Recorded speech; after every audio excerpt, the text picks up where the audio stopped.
베드로후서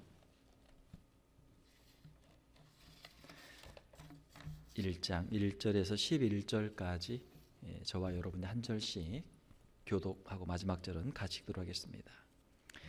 예수 그리스도의 종이며 사도인 시몬 베드로는 우리 하나님과 구주 예수 그리스도의 의를 힘입어 동일하게 보배로운 믿음을 우리와 함께 받은 자들에게 편지하노니, 하나님과 우리 주 예수를 알므로 은혜와 평강이 너희에게 더욱 많을지어다.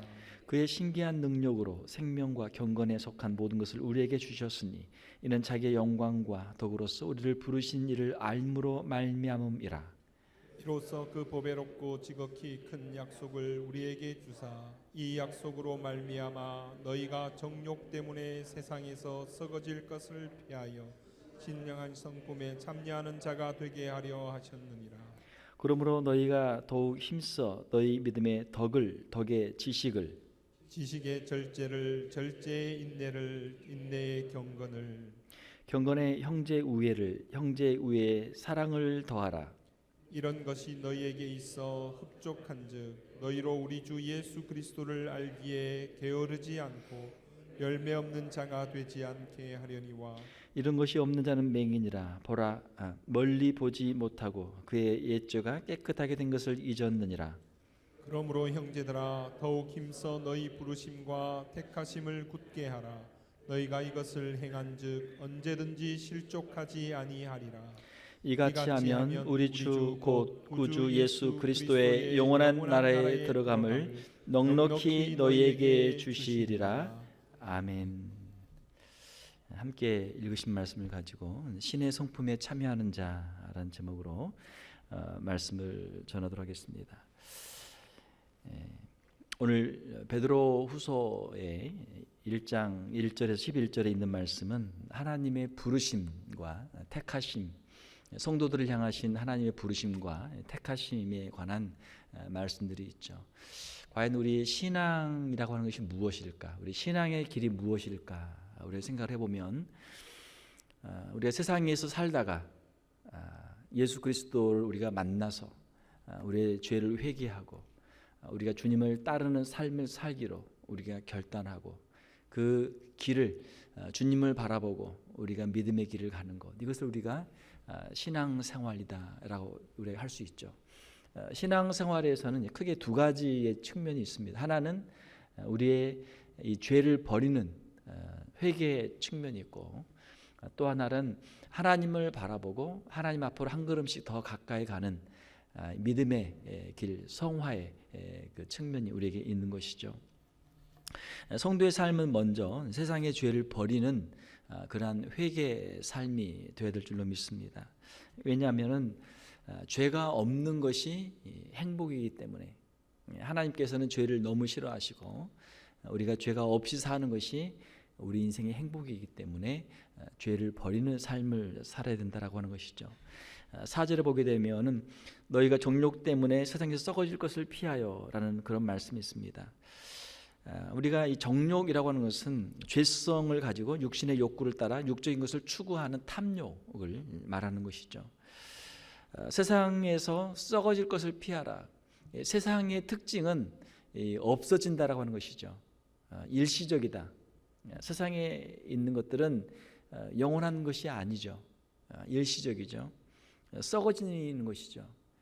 그러므로 썩어질 것들을 구하지 말고, 썩어질 것들을 붙잡지 말고 영원한 것을 붙잡으라라고 하는 것이 성경의 말씀이죠.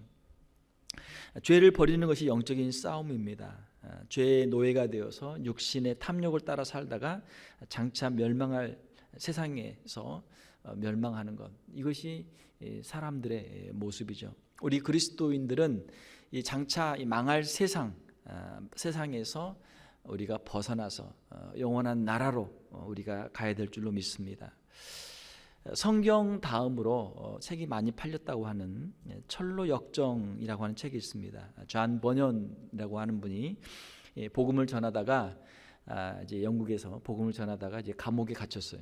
감옥에 갇혀서 거기에서 이제 소설을 썼는데, 철로 역정, 크리스찬이라고 하는 이 믿음의 사람이 어떻게 장차 망할 세상 세상에서 벗어나서 천성을 향해서 그 길을 가는가, 그 길의 모든 과정을 기록한 것이 철로 역정이죠. 장망성에서 천성을 향해 순례의 길을 떠나는 순례자, 이 성도의 모습이 여기에 기록이 되어 있습니다. 마치 철로 역정의 그 순례자가 길을 떠나는 것처럼 우리도 똑같은 그러한 순례의 길을, 신앙의 길을 우리도 걸어가고 있죠. 자, 그런데 우리가 세상에서 살면서 세상에서 우리가 보고 배우고 그 안에서 우리가 살았던 그것들 우리가 하나씩 내려놓고 그걸 뒤로 하고 주님 앞으로 가야 되는데, 아직도 우리에게 남아있는 과거의 옛 습관들, 죄악들, 깊은 뿌리들이 있는 것이죠. 어떤 사람들은 돈이 그의 우상이 되어서 돈을 위해서 사는 사람들이 있습니다. 이름하여 돈성이라고 할 수 있죠. City of Money. 모든 사람들이 돈을 향해서 달려가고 돈을 벌기 위해서 수단과 방법을 가리지 않고 살아가는데, 우리도 그 삶 속에서 같이 있다면 우리도 돈의 노예가 된, 돈을 우상처럼 섬기는 그런 사람이 될 수 있죠. 아마 현대 그리스도인들 가운데 많은 사람들이 아직도 이 돈의 올무, 우상에 사로잡혀 있는 사람들이 많을 줄로 압니다.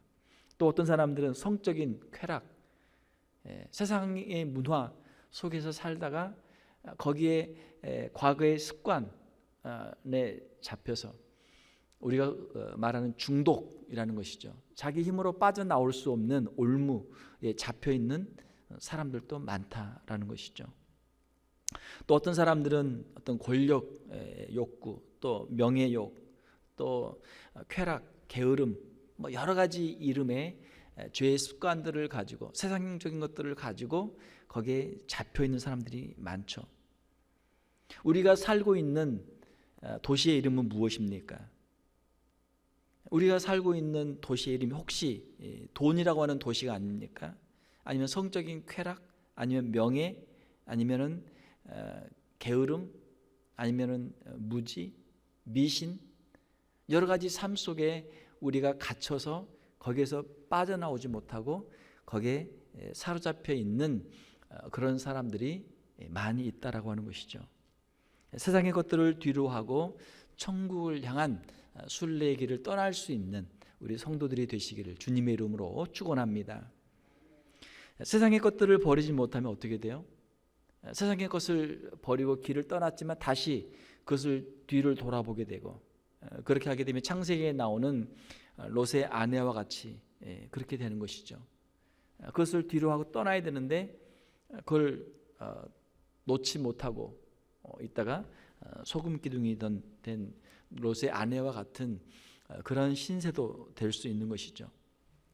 사랑하는 성도 여러분, 우리가 그리스도인의 삶을 살기 위해서는 우리가 하나님 앞에서 거룩한 삶, 성결한 삶을 살아야 될 줄 믿습니다. 성결이 능력의 비결이다. 하나님께서는 어떤 사람들을 사용하시는가? 하나님께서는 돈이 많은 사람도 아니고, 하나님께서는 많이 배운 사람도 아니고, 하나님께서는 무슨 능력이 많은 사람도 아니고, 하나님께서는 깨끗한 사람들을 사용하신다라는 것이죠. 디모데후서 2장 21절에 오게 되면, 그러므로 누구든지 이런 것, 불경한 것, 불의해서 자기를 깨끗하게 하면 귀히 쓰는 그릇이 되어 거룩하고 주인의 쓰임에 합당하며 모든 선한 일에 준비함이 되리라. 사람들도 더러운 그릇은 버리죠. 음식을 먹으려고 하는데 요리를 열심히 했어요. 맛있는 음식을 딱 담으려고 했는데 보니까 설거지를 안 하고 그냥 그릇이 그냥 수북히 쌓여 있어요. 그러면 그 더러운 그릇에 담을 수 있어요? 담을 수 없단 말이에요. 먼저 그릇을 찾아보죠. 다른 깨끗한 그릇이 있나? 거기다 담아야죠. 만약에 없다면 싱크대에 있는 것이라도 다시 씻어서 헹궈서 깨끗하게 해서 거기다 음식을 담아야죠. 자, 하나님 앞에 우리가 쓰임받기 위해서는 우리 자신이 먼저 깨끗하게 되어야 될 줄로 믿습니다.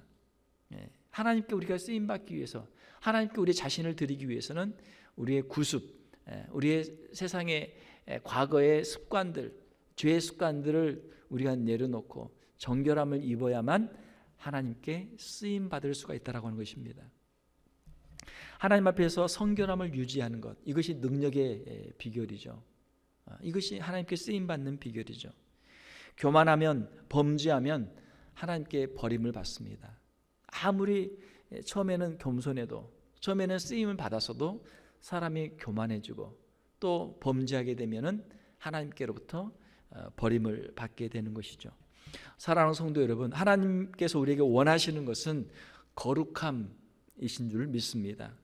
자신을 늘 돌아보고 정결한 삶을 살 수 있는 저와 여러분들이 되시기를 주님의 이름으로 축원합니다. 자, 두 번째로 우리 성도의 삶은 하나님을 닮아가는 것이죠. 신자는 하나님의 부르심과 택하심을 입은 영적인 자녀입니다. 신앙생활은 하나님을 더 가까이 하는 것이고 하나님을 닮아가는 것이죠. 우리 자녀들을 보면 참 신기한 게 있어요. 저희 교회도 우리 자녀들이 많이 있는데 보면 참 신기한 거는 아이들을 보면 대충 누구의 아이인지를 알 수 있다는 거예요. 생긴 게 비슷하거든요. 생긴 게 비슷해요. 또 하는 게 비슷해요. 또 관심이 있는 게 비슷해. 우리 어느 집사님 아이구나. 금방 알 수 있단 말이에요. 우리 성도들은 하나님의 자녀인 줄 믿습니다. 하나님을 사랑하고 하나님의 사랑을 받고 하나님을 우리가 좋아하기 때문에 하나님을 우리가 닮아갈 수 있는 것이죠. 4절에 보게 되면은 신성한 성품에 참여하는 자가 되게 하려 하셨느니라 라는 말씀이 있습니다. 하나님의 성품에 참여하는 자가 되게 하기 위해서 우리를 부르셨다라고 하는 것이죠. 하나님의 성품에 참여할 때 우리에게 어떤 열매들이 맺힙니까? 5절 이하에 보게 되면은 먼저 믿음이라고 하는 열매가 맺히죠. 하나님과 예수 그리스도를 우리가 전심으로 믿고 의지하는 것, 이것이 신앙생활의 출발점이죠. 하나님을 믿는 것. 세상의 모든 것은 다 변합니다. 세상을 믿을 수가 없어요. 변하는 것은 믿을 수가 없어요. 그러나 하나님은 영원하시기 때문에 우리가 하나님을 신뢰할 수 있는 줄로 믿습니다. 하나님은 영원하시고 하나님은 믿을 수 있는 분이기 때문에 우리에게 이 믿음을 주시죠. 자, 믿음 다음에 덕은 무엇입니까? 이 사람 참 덕이 많다. 다른 사람들에게 잘 베풀고 잘 나누어 주는 것이죠. 이 덕이라고 하는 것은 선행을 할 수 있도록 만들어주는 도덕적인 의지와 능력을 덕이라고 그래요. 다른 사람에게 너그러운 마음을 베풀어 주는 것이죠. 그리고 덕의 지식, 하나님의 말씀에 대한 지식과 또 인간에 대한 통찰력과 분별력을 말씀하고 있죠. 지식과 분별력이 없으면 선한 의지를 가지고 있어도 악한 자에게 이용당할 수가 있죠. 자, 덕을 베풀어 줘요. 다른 사람에게 잘해 줘요. 그것을 또 악한 사람들은 이용한단 말이에요. 그러니까 착한데 지혜롭지 못하면은 악한 사람들에게 이용을 당할 수도 있다. 지식이 필요하죠. 지식. 악한 자들의 그 의도에 대해서 분별할 수 있는 통찰력이 필요해요. 저희 교회도 보게 되면은 참 착하고 좋은 분들이 많은데 분별력이 좀 약한 분들이 계세요. 그러면은 그냥 남들이 그냥 하란 대로 다 하고 시킨 대로 다 하고 좋은 마음으로 했는데 나중에 보게 되면은 그냥 고생은 고생대로 하고 손해를 보는 그러한 일도 있단 말이에요. 지식이 필요하죠. 하나님의 성품, 하나님은 전지하시고 전능하신 분이시죠. 전지 모든 것을 다 알고 계시는 것이죠. 그러므로 우리가 하나님의 성품을 닮아갈 때 우리의 지식에 있어서도 우리가 더 잘해야 될 줄 믿습니다. 또한 지식의 절제. 인간의 능력은 한계가 있죠. 그러므로 우리가 교만하지 않고 우리가 겸손해야 할 줄 믿습니다. 우리가 신앙생활을 하다가 열심히 교회 일을 하다가도 간혹 가다 보면은 교만해질 때가 있어요. 교만하게 되면 결국 자기도 큰 어려움을 당하게 되고 또 다른 사람들에게도 많은 피해를 주게 되는 것이죠. 어떻게 보면은 교만이라고 하는 것은 무지보다 더 위험할 때가 있어요. 모르면 모르니까 그냥 가만히 있는데 교만하기 때문에 무식하면서 무지하면서 교만할 때는 더 큰 문제가 생기잖아요. 자, 그러므로 우리에게는 항상 이 절제의 은사가 필요한 줄 믿습니다. 우리의 신앙생활에 마찬가지예요. 우리가 하나님께서 하시는 일들을 우리가 다 알 수는 없어요. 하나님께서 우리에게 분명하게 말씀하신 것에 대해서는 우리가 분명하게 순종을 해야 되지만 하나님께서 말씀하지 않은 부분들에 대해서는 우리가 남겨놔야 돼요. 억지로 모르는 것을 풀다가 이단에 빠지는 사람도 많단 말이에요. 사랑하는 성도 여러분, 우리가 할 수 없는 것들, 우리가 모르는 것들에 대해서는 하나님을 믿고 하나님께 맡길 수 있는 우리 성도들이 되시기를 주님의 이름으로 축원합니다. 우리가 할 수 있는 부분에서 우리가 충성을 해야죠. 그러나 할 수 없는 부분에 대해서는 우리 하나님께 맡겨야 된단 말이에요. 절제는 무엇입니까? 절제는 우리가 할 수 있는 만큼 열심히 하는 것이고 할 수 없는 부분에 대해서는 우리가 내려놓는 것이죠. 할 수 없는 것을 우리가 하려고 붙잡으려고 할 때 그걸 뭐라고 그래요? 욕심이라고 그래요. 욕심을 부리면 문제가 생기죠. 하나님께서 우리 각자에게 주신 대로 우리에게 직분과 은사에 따라서 맡은 자리에서 충성하며 또 절제할 수 있는 우리 성도들이 되시기를 주님의 이름으로 축원합니다. 자, 또한 절제의 인내를 6절에 보면 인내가 있죠. 인내는 무엇입니까? 인내는 시련과 박해 가운데 하나님이 주신 약속을 붙잡고 우리가 믿음으로 소망으로 참고 견디는 것이죠. 우리의 신앙생활에는 순간적인 절제의 능력뿐만 아니라 인내의 지구력이 또한 필요하죠. 어떻게 보면은 우리의 신앙생활에 남아있는 모든 부분들은 인내라고도 할 수 있죠. 성도의 견인, perseverance of the saint. 성도는 신앙을 가지고 신앙 안에서 참고 견딘다, 인내한다라고 하는 것이죠. 우리 안에 있는 이 보배로운 믿음, 예수 그리스도에 대한 믿음을 가지고 주님의 약속을 붙잡고 끝까지 인내하는 우리 성도들이 되시기를 주님의 이름으로 축원합니다. 또한 우리에게는 경건이 필요하죠. 인내의 경건은 하나님을 올바로 예배하며 또한 삶 속에서 늘 하나님을 의식하며 사는 것이죠. 자, 이 사람은 참 경건한 사람이다. 이 사람은 참 영성이 뛰어나다. 어떻게 우리가 알 수 있습니까? 그의 삶 속에서 늘 하나님을 생각하며 살 때 이 사람을 우리가 경건하다 그래요. 교회에서만 하나님을 생각하는 게 아니고 우리의 집에서도 하나님을 생각하고 직장에서도 하나님을 생각하고 우리의 길을 갈 때나 잘 때나 누울 때나 언제든지 하나님을 늘 생각하는 것이죠. 하나님과 함께 동행하는 삶을 살 때 이 사람은 참 경건한 사람이다. 사랑하는 성도 여러분, 우리가 하나님을 믿고 주님과 함께 동행하는 것을 우리 주위에 있는 모든 사람들이 알 수 있도록 주님과 함께 늘 동행하는 삶을 살아가는 성도들이 되시기를 주님의 이름으로 축원합니다. 우리 인생을 살다 보면 여러 가지 우여곡절을 많이 만나게 돼요. 그러면 우리가 하나님을 잃어버릴 때가 많단 말이에요. 급하니까 그냥 세상적인 방법으로, 세상적인 생각으로 우리가 생각할 때가 많죠.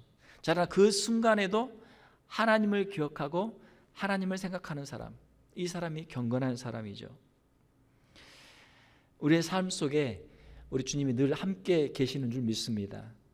우리가 어디를 가든지, 어디 여행지를 가든지, 심지어는 어디 무인도에 간다고 할지라도 그곳에도 하나님께서 나와 함께 계십니다 라고 하는 신앙 고백이 우리의 신앙 고백이 되어야 될 줄 믿습니다.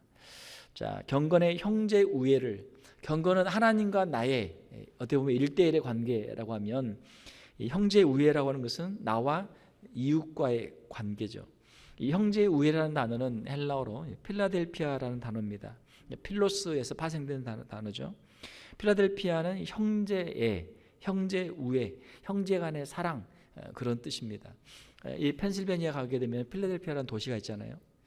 미국에 처음에 유럽에 온 사람들이 정착을 할 때 여러 가지 이유로 그들이 왔습니다. 뭐 종교적인 이유, 경제적인 이유, 여러 가지로 이유로 왔는데 각 지역마다 이제 식민지가 만들어지면서 같은 목적을 가지고 있는 사람들이 모여 살았어요.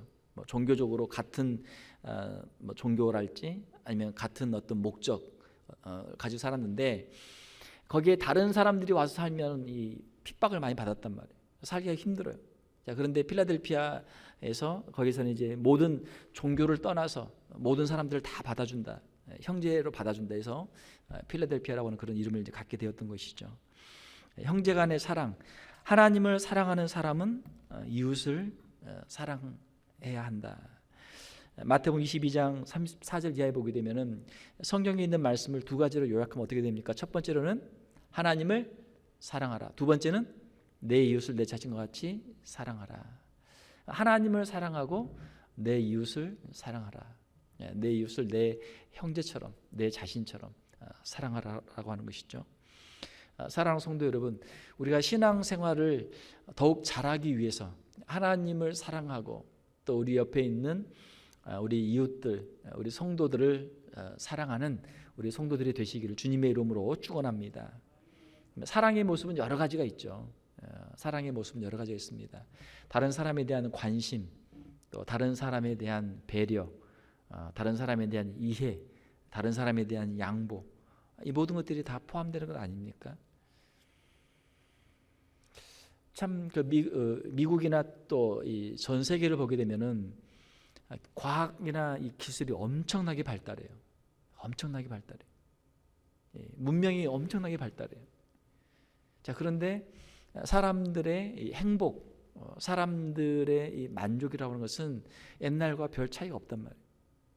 어떻게 보면은 오히려 더 이 상대적인 결핍, 상대적인 박탈감, 그런 것들이 오히려 더 많이 생길 수도 있죠.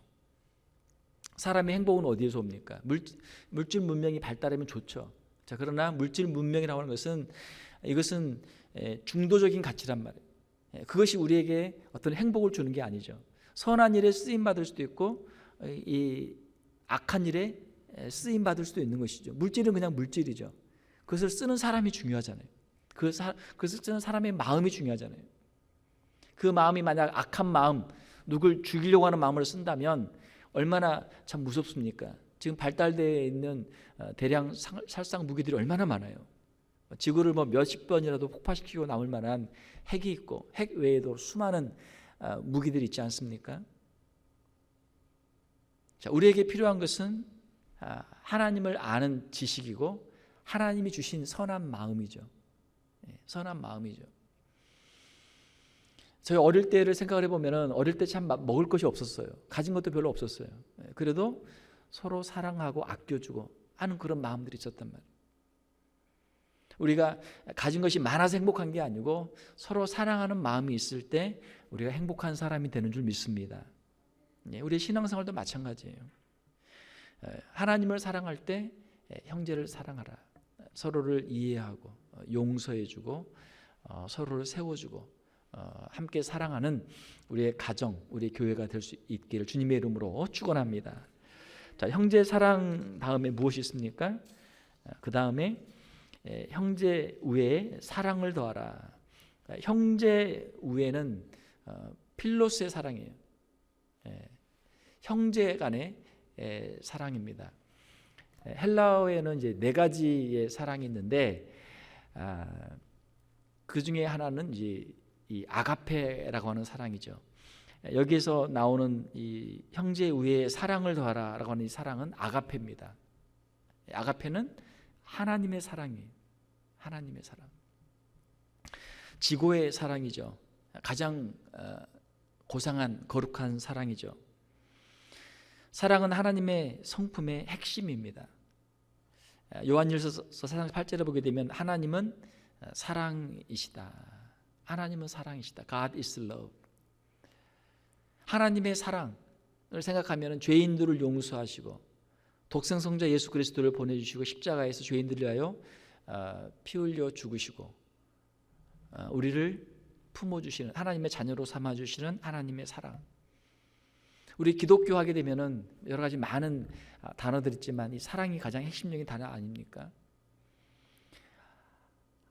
하나님을 더욱 우리가 온전히 닮아갈 때, 하나님의 신성한 성품에 우리가 참여할 때 우리의 심령 가운데 이 사랑이 충만하게 될 줄로 믿습니다. 우리의 사랑은 얼마나 자랐습니까? 우리는 얼마나 하나님을 닮고 있습니까? 우리 신자의 길은 성화의 길입니다. 성화는 더 거룩하게 된다. 하나님을 더욱 닮아간다는 거예요. 죄를 버리고 하나님을 더욱 닮아간다. 세상을 뒤로하고 천국을 향해서 앞으로 간다라고 하는 그런 뜻이죠. 우리 신자는 하나님의 자녀입니다. 하나님의 자녀이기 때문에 하나님을 닮는 것은 너무나 자연스러운 일이죠. 하나님의 성품에 참여하기까지, 예수 그리스도의 형상이 우리 안에 이루어지기까지 이 믿음의 길을 걸어가는 우리 성도들이 되시기를 주님의 이름으로 축원합니다. 지금까지 예수 그리스도를 믿고 신앙의 길을 오는 동안 여러분들이 인격적으로 또 영적으로 많이 성숙했을 줄 믿습니다. 그러나 아직도 남아있는 부분들이 있어요. 주님 앞에 가기에는 아직도 부족한 부분들이 남아있죠. 그 부족한 부분들을 주님 앞에 내려놓고 그 문제의 해결함을 받고 천국으로, 주님 앞으로 한 걸음 더 가까이 갈 수 있는 저와 여러분들이 다 되시기를 주님의 이름으로 축원합니다. 함께 기도하겠습니다. 하나님 아버지, 감사합니다. 죄인들을 위해서 예수 그리스도를 이 땅에 보내주시고 십자가에서 피 흘려 죽으심으로 우리의 모든 죄를 대속하여 주심을 감사를 드립니다. 예수 그리스도를 구주로 영접한 우리 귀한 성도들의 심령 가운데 주님의 성령으로 충만케 하여 주시옵소서. 과거에 우리가 즐겨하던 과거의 모든 습관과 모든 죄악들을 버리게 하시고 거룩한 성도로 주님 앞에 서는 우리 귀한 성도들 다 되게 하여 주시옵소서. 주님 앞으로 한 걸음 더 가까이 가게 하여 주시옵소서. 주님의 성품을 더욱 닮게 하시고 하나님 아버지의 온전하심에 가까이 갈 수 있는 우리 귀한 성도들 되게 하여 주시옵소서. 죄를 버릴 때, 거룩함을 입을 때 주님 앞에 쓰임받고 주님의 나라와 복음을 위해서 귀하게 사용될 줄로 믿습니다. 하나님, 우리의 삶을 드립니다. 우리의 마음을 드립니다. 하나님, 우리를 거룩하게 하여 주시옵소서. 주님의 능력의 도구로 사용하여 주시옵소서. 주님의 복음의 도구로 사용하여 주시옵소서. 세상을 뒤로하게 하시며 천국을 향해서, 주님을 향해서 한 걸음 한 걸음 더 가까이 나갈 수 있는 우리 귀한 성도들 다 되게 하여 주시옵소서. 이 거룩한 영적인 싸움을 싸울 때, 성도의 길을 갈 때 우리의 힘으로는 도저히 감당할 수 없사오니 주의 성령으로 함께하여 주셔서, 주의 성령의 권능으로 함께하여 주셔서 세상의 모든 유혹들을 이기게 하시며 정결함을 입게 하시고 거룩하게 하시고 주님 앞에 흠도 없이 점도 없이 거룩한 모습으로 설 수 있도록 주님 붙잡아 주시옵소서. 우리 귀한 성도들의 간절한 기도와 간구를 응답하여 주시며 저들을 거룩하게 하여 주시옵소서. 주님 앞으로 한 걸음 더 가까이 인도하여 주시옵소서.